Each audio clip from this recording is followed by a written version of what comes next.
জাতীয় মৎস্য সপ্তাহ উপলক্ষে জামালপুরের সরিষাবাড়ীতে বর্ণাঢ্য শোভাযাত্রা, আলোচনা সভা ও পুরস্কার বিতরণ অনুষ্ঠিত হয়েছে। সোমবার সকালে উপজেলা পরিষদ পুকুরে পোনা মাছ অবমুক্তির মাধ্যমে শোভাযাত্রার উদ্বোধন করেন উপজেলা নির্বাহী কর্মকর্তা মোহাম্মদ মোহসেন উদ্দিন।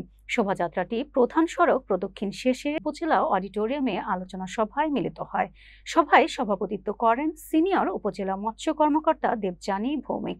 বিশেষ অতিথি ছিলেন সহকারী কমিশনার লিজা রেসেল, উপজেলা কৃষি কর্মকর্তা অনুপ সিংহ, প্রাণী সম্পদ কর্মকর্তা ডক্টর হাবিবুর রহমান, প্রকল্প বাস্তবায়ন কর্মকর্তা শওকত জামিল, থানার অফিসার ইনচার্জ রাশেদুল হাসান প্রমুখ।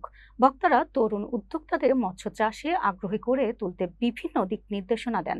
শেষে একজন উদ্যোক্তা ও একজন মৎস্য চাষীকে পুরস্কৃত করা হয়।